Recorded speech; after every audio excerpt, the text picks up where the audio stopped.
Hey there, y'all. Welcome back to our home here in Honeybee Hollow. Thank you for choosing to watch this video today. I know this is not really my typical content, and if you're a frequent viewer of my channel, you will know that. Very different style than what I typically make.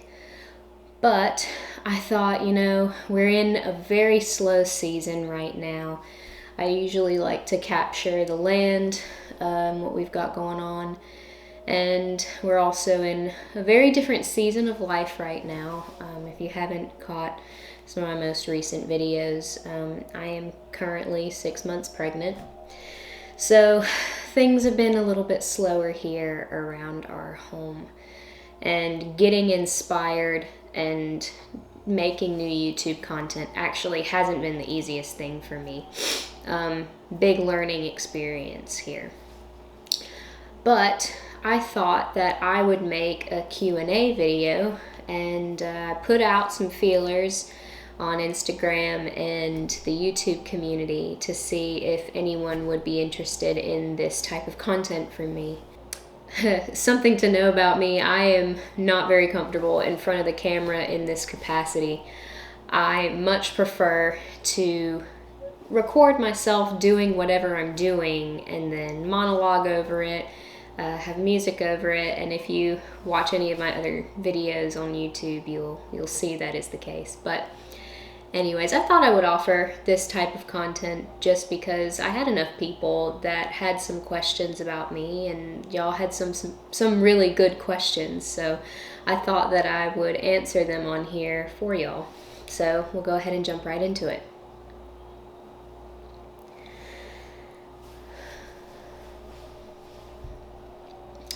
So I actually was not born in South Carolina. I was born in Florida. My mom and dad and I moved up here when I was 6, and I pretty much consider myself a South Carolinian. I don't really consider Florida home, really. From there, I went to school here as well, graduated high school, went to college, and studied exercise science. Now, it did serve me for a while. I did work in healthcare for a while. I worked in cardiac rehab in a hospital in healthcare. And then, I really loved it. I loved the people. And not only did I work in a therapeutic capacity, but I also taught exercise classes. So mostly group exercise, weight training, yoga being my bigger or main specialty, I should say. While I was working at the hospital, I went and got my 200-hour yoga teacher training. And from there, that is where my whole life catapulted into a new path. There's a deep spiritual connection with yoga. You don't just have the physicality of it and the movement of it, but there is a deep respect and spiritual understanding that goes into those movements and connection with the self. There are aspects of that life that I miss, especially the patients and the people that I worked with.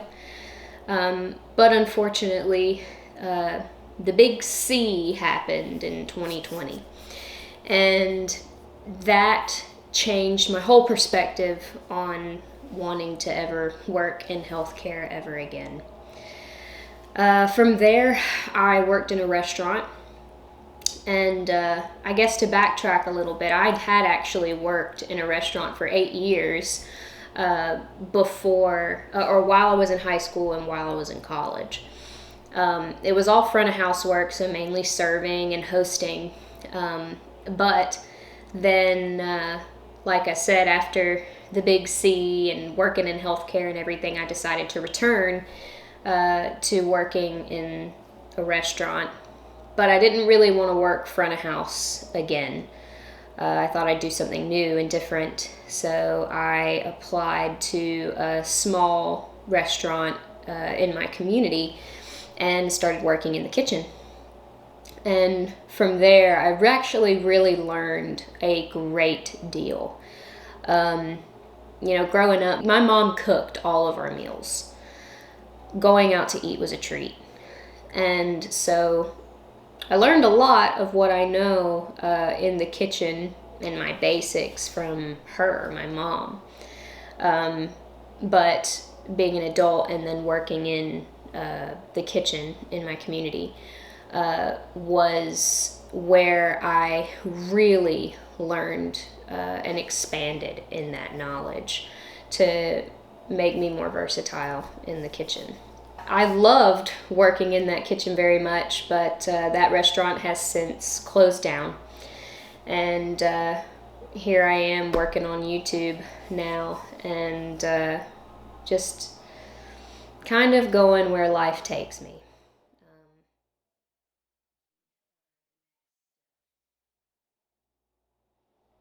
So moving on to number 2, why do we live this life? Why do we choose to inconvenience ourselves? And some of you might be surprised that I'd use that term of looking at this life as an inconvenience. But there's absolutely nothing convenient about going out of your way to make your own soups and stocks, to have your own garden, to build yourself up in an entrepreneurial way, so that way you can live the life that you really want and living a life for yourself and not necessarily for an employer. And on top of that, think about how inconvenient it is to get sick.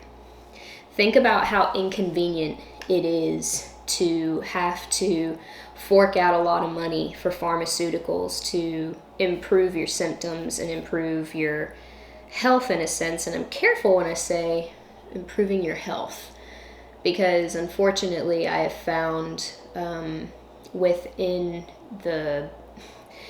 our healthcare systems in this country, for me personally, and what happened to me in my life, healthcare is not there to improve your wellness. It's there to basically keep you sick. And in moving into that topic, some of y'all know a little bit about my history if you've watched the channel for a little bit. I've touched on it here and there. I had an issue with chronic illness for a really long time, a large portion of my young life. I'm 30 years old now, but in my early 20s, I had severe skin issues. And on the surface, it looked like it was just skin issues. But it wasn't until I started really looking into physiology and learning about my physiology and truly understanding that having such a superficial issue on the skin is really just your body's cry that something deeper is happening.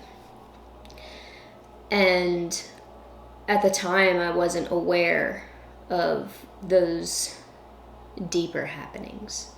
I wasn't aware how having hormone imbalance and having, family life imbalance and having, a whole slew of other imbalances in your life will manifest into very loud symptoms. And when I say loud, you think about when your skin is inflamed and itchy and it's there on display for everyone. That's pretty loud. And it's embarrassing and uncomfortable, especially when it's on your face. And I never want to go back to that. And also, in coming back to having our first child, I want to make sure that my body is functioning at the most optimal level that it can because my health is essentially going to be passed on down to my children.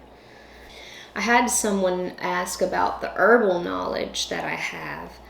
And my love for herbal infusions and teas and decoctions all basically started when I was really sick.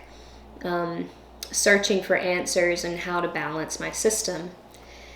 And some of the greatest resources came from an account that I really love. Her Instagram handle is Woman Wellness. And she's basically, working with helping you understand your feminine wellness, and understanding how to utilize different herbs based on where you are in your cycle. That was where things really started clicking for me. When I started learning how to use certain herbal allies to help myself feel great. And then another account that I really love that I have referenced on here previously is High Garden Tea. It's also an Instagram account. She is based out of Tennessee, so she's out of the southeastern area, same as we are. She is very, she's deep in understanding the native life. And we have very similar plant life around us because we're both in the southeast. And then the third greatest resource that I feel I've mentioned on here multiple times, but I'm going to say it again, pfaf.org, Plants for Future. If you go on there, if you are finally identify a plant, say, that's growing in your backyard, and you want to know what you can do with it, you want to know the medicinal uses, you want to know its edibility, climates it grows in. I mean, the list goes on. You can find so much on PFAF to know how to incorporate that plant into your life and put it into your medicine cabinet.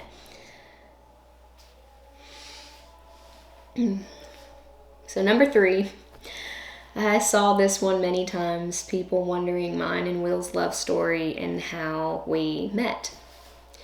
So Will and I actually met in college. We were on a ski trip with the college. I was there with a friend and Will was there alone. And it's so funny because when I look back at that trip, we didn't really talk to one another. But, with afterwards, he was vigilant, quietly vigilant and observant. And it was shortly after the trip, when we came back, he's probably going to kill me when I say this, but he had overheard my friend and I talking about how we were going to get back in the gym once we came back from winter break and got back into the swing of things with school. And he heard the time that we go in. And Will was also going to the gym, but we never crossed paths because he would go at a certain time and then I would go at another time. And lo and behold, look who comes walking up into the gym during our time. So we ended up chit-chatting and exchanging numbers, and here we are, 8 years later. We've been together 8 years, but we recently just got married in September of 2023. And, it's crazy when you look at how much a person can change, and not only change within themselves, but also change you and change me, I'm saying, really. I wouldn't be the person I am today had I not met Will. And, pregnancy and emotions are getting me. But, I get so many people asking, all these questions of me in my life. And how I present myself on YouTube has greatly been impacted by the person that Will is, and how he has molded me into the woman that I am today. I love that man so much. I owe everything I am today because of Will. And I'm very grateful for him, truly. But moving on to question number 4. I had some people curious about our goals as far as our homestead is concerned, for the gardens, for having future livestock, and I thought that was a really good question to address. We don't have any livestock currently. Will has just completed building a chicken coop, so that'll be the first livestock that we invest in. The plan was to get some chicks in this spring of 2024, but our baby is due in the spring of 2024, so we will see how that goes. And we'll see, because we'll obviously be entering into a very big transition in our lives, having our child born, that it might be difficult to care for anything else at the time. But moving forward, we would really love, after having chickens, to incorporate goats or sheep on our land. It'd be cool, if you have experience with both and you have an opinion on one or the other, if you want to drop down in the comments and mention, which one you like to care for more. Will has cared for livestock over at Roots and Refuge, where he's currently employed, and he has learned a lot, but he doesn't seem too biased on one or the other. I don't know too much about livestock, truly. Actually, I don't know anything. I'll be honest. And I always think I'd like sheep a little bit more. They seem a bit more docile. It would be great to also have milk, which I understand I can get from either sheep or goats as well. Very interested in within the body care products that I make. It would be very cool to make either sheep or goat's milk soap. We currently have someone in our community that makes and sells, she has a business out of it. So I don't really necessarily want to compete. I don't really want to sell my products. I just want to be able to make it for us. Gardens, honestly, that's all Will. I have very, very little to do with our gardens out there. And I care a lot more about the native life, the native plants that pop up that are really medicinal for us, while Will is cultivating gardens. And I think that's a beautiful balance within our marriage and our home life that we have. But Will is actually very into perennials more than he is into annual gardening. And that doesn't mean that we don't grow annuals, but he plants a lot of fruit trees. He plants nut trees, things that are going to basically withstand and outlive us, basically, but create that generational wealth that we are very interested in building in our home and within our family. A couple of different crops that we have are garlic. We grow our own garlic out here. We have mulberry trees. We have pear trees. And then we also have chestnut trees. We have an almond tree growing. And then, moving forward, we have peach trees, we have plum trees, we have persimmons, we have so much growing out here. All of that credit goes to Will for putting in his time and effort to know how to cultivate and sow these seeds, so that way we do have food going forward in the future, and essentially creating sustainability for us within our family.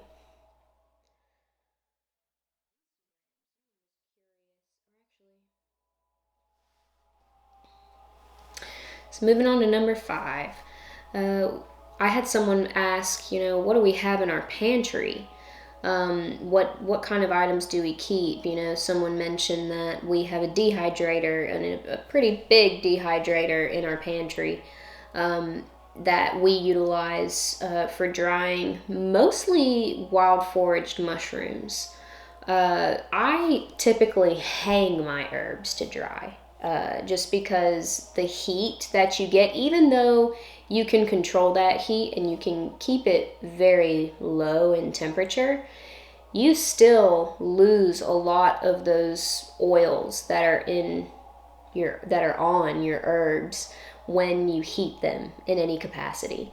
So I hang mine upside down to dry. It keeps those oils on the herbs, and then they keep their medicine, essentially, because that is where the medicine of the herb is. It's in their oils.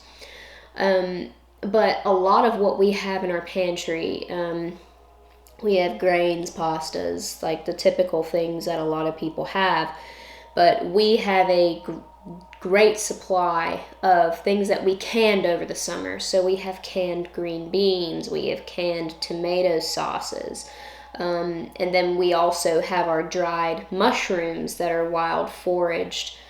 And then another thing that we have in our pantry is the dried herbs that I actually order online. I purchase a lot of different dried herbs that I can't grow, that Will and I can't grow here, typically either because of climate or soil differences that these herbs need. But I have a lot of herbs that I order off of Mountain Rose Herbs. They are a great resource as far as getting organically grown herbs. And that matters a great deal to me because I don't really want to poison myself at the same time trying to heal or improve my wellness. So where you get your herbs from is really important. But all that aside, but things that I like, herbs that I have in my pantry that I utilize a great deal of, rose being one of them. I use that in my skincare products, and not only that, I use it in herbal infusions and teas. Oat tops, milky oat tops. That is a big go-to for me in my health and wellness. And maybe that's an opportunity for another video down the line to talk about some of the herbs that I use on a day-to-day basis. I say day-to-day. Some of the herbs that I use on a weekly basis mostly, and in different times in my life to support me in the season that I'm in. If anyone's very interested in that and you get to this point in the video and you want that, comment down below. But guys, I think that about wraps this video up for me. I can't believe that I've been talking in front of the camera for this long. This is typically not the type of content that I make because I'm not very comfortable putting myself in front of a camera like this and just talking to the camera. But maybe, this is a step in a good direction to create content like this, talking more about our home and our life, and the choices that we make and why. But thanks for watching. Thanks for tuning in. Peace out.